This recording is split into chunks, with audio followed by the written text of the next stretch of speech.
একবার এইভাবে তৈরি করে দেখুন, বারবারই বানিয়ে খেতে ইচ্ছে করবে আর অন্যরকম বানাতে ইচ্ছেই করবে না। আর এটা ছোট থেকে বড় সবাই খুবই পছন্দ করবে। আর বানানোটা একেবারেই জলের মতো সহজ, একবার দেখে নিলে যে কেউ অনায়াসে ঝটপট বানিয়ে ফেলতে পারবেন। তাহলে চলুন আজকে রেসিপিটি শুরু করা যাক। প্রথমে গ্যাসটা ধরিয়ে এইভাবে একটা ফ্রাইং প্যান বসিয়ে দিতে হবে। ফ্রাইং প্যানটা যখন খুব ভালোভাবে গরম হয়ে যাবে তখন একটা চামচ মেপে 2 টেবিল চামচ এখানটায় ঘি দিয়ে দিতে হবে। ঘির পরিবর্তে এখানটায় আপনারা সাদা তেল ব্যবহার করতেই পারেন, কিন্তু এর স্বাদটা ততটা ভালো হবে না। তার পরিবর্তে আপনারা 1 চামচ ঘি আর 1 চামচ সাদা তেলও এখানটায় মিক্সড করে দিতে পারেন। ঘিটা যখন খুব ভালোভাবে গলে গরম হয়ে যাবে তখন এর মধ্যে ফ্লেভারের জন্য 3টা এলাচ ফাটিয়ে দিয়ে দিলাম। এবারে দিয়ে দেব কিছুটা কাজু আর কিছুটা কাঠবাদাম, যেটাকে আমি আগে থেকে ফালি ফালি করে কেটে রেখেছিলাম।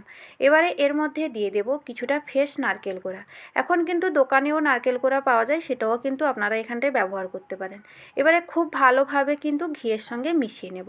এটাকে 3 থেকে 4 মিনিট খুব ভালোভাবে কিন্তু ভাজা ভাজা করে নিতে হবে। তো এখানটায় দেখুন, আর গ্যাসের ফ্লেমটা কিন্তু মিডিয়ামে রেখেই কিন্তু আমাদের ভেজে নিতে হবে। এখানে 3 থেকে 4 মিনিট ধরে আমি খুব সুন্দরভাবে ভেজে নিয়েছি। এবারে এখানটায় নিয়ে নিয়েছি সেমাই। তো সেমাইটা কিন্তু আমি এখানটায় মোটা সেমাই নিয়েছি।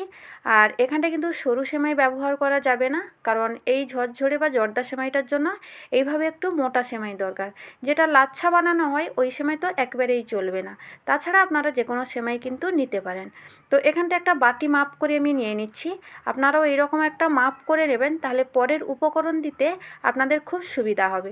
তো এখন আমি একটা স্টিলের বাটি নিয়েছি, ওই বাটির মাপ করে এখানটায় আমি 2 বাটি কিন্তু সেমাই নেব। আমার এই জর্দা বা ঝরঝরে সেমাইটার জন্য 2 বাটি হলেই হবে। আপনারা আপনাদের পরিমাপ মতো কিন্তু নিয়ে নেবেন। এখন আমি দিয়ে দিচ্ছি 2 বাটি সেমাই এখানটায় আমি নিয়ে নিয়েছি। এবার খুব ভালোভাবে কিন্তু নাড়াচাড়া করে নিতে হবে। মিডিয়ামে আমাদের গ্যাসের ফ্লেমটা ছিল, এখন কিন্তু লোতে রাখতে হবে। লোতে রেখে আমাদের এইভাবে অনবরত নাড়াচাড়া করে সব কিছু উপকরণ মিশিয়ে নিতে হবে। এবার আমি এর মধ্যে দিয়ে দিচ্ছি কিছুটা কিশমিশ। তো কিশমিশটা আমি আগে দিইনি, কারণ কিশমিশটা পুড়ে যেতে পারে, আর পুড়ে গেলে এই কিশমিশটা কিন্তু খেতে একেবারেই ভালো লাগবে না। সেই কারণেই আমি একটু পরে দিলাম।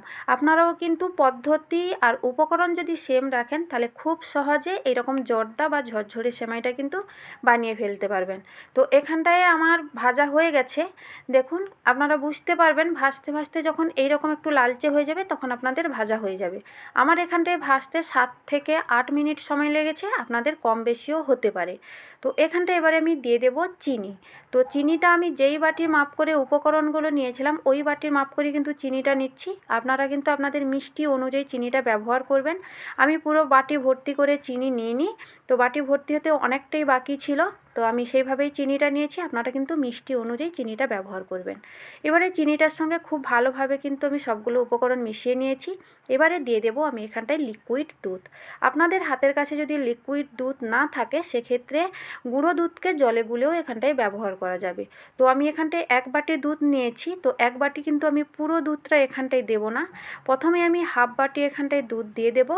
তারপরে সবগুলো উপকরণ কিন্তু খুব ভালোভাবে মিশিয়ে নেব। তারপরে আবারও দরকার হলে আমি কিন্তু হাফ বাটি দুধ এখানটায় ব্যবহার করব। আপনাদেরকেও আবারও বলছি, উপকরণ এবং মাপগুলো সঠিক রাখবেন, তাহলে জর্দা সেমাইটা খুব সহজে বানিয়ে নিতে পারবেন। তো এখানটায় আমি মিশিয়ে নিয়েছি। আবারও যে আমি হাফ বাটি দুধটা আমি রেখে দিয়েছিলাম ওই দুধটা কিন্তু পুরোটা আমি এখানটায় দিয়ে দিলাম।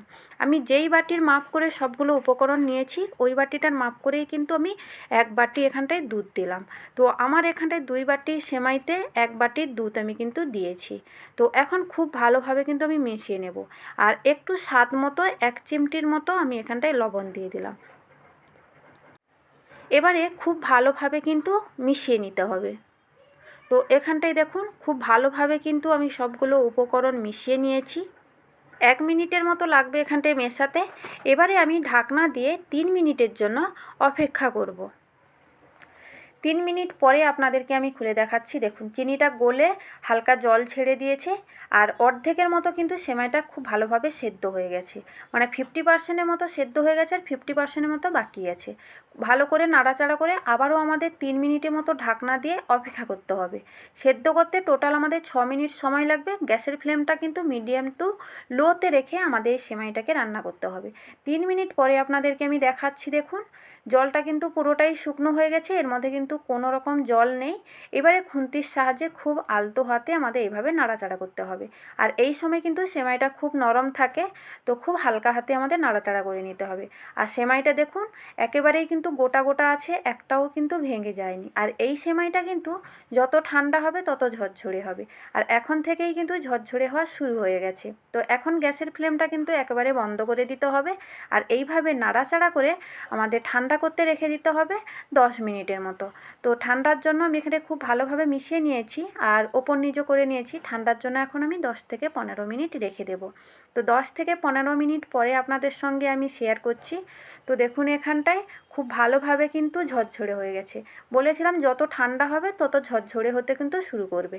তো এখানটায় একটু দলা পাকিয়ে থাকবে, হাতের সাহায্যে এইভাবে একটু ছাড়িয়ে দিতে হবে।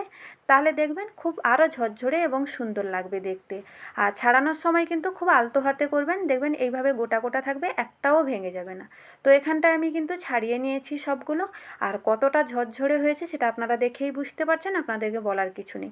অবশ্যই একবার বাড়িতে বানাবেন, দিয়ে কমেন্ট করে জানাবেন কেমন হয়েছে। তো এইভাবেও আপনারা পরিবেশন করতে পারেন, আর না হলে কিন্তু আমার মতো এইভাবে একটু সাজিয়ে নিতে পারেন। আমি এখানটায় একটা থালা নিয়েছি, থালার মধ্যেই কিন্তু আমি সবগুলো এখানটায় দিয়ে দিচ্ছি। দেখুন কতটা সুন্দর লাগছে, আর পুরো একবারেই ঝরঝরে হয়ে তৈরি হবে। খালি উপকরণ এবং মাপটা সঠিক রাখতে হবে। তো এখানটায় আমি সম্পূর্ণটা নিয়ে নিয়েছি। এবারে আমি একটু সাজিয়ে নেব দেখতে আরও সুন্দর লাগার জন্য। কিছুটা নারকেল কোড়া আমি রেখে দিয়েছিলাম, এই নারকেল কোড়াটা ওপর দিয়ে এবারে এইভাবে ছড়িয়ে দিতে হবে।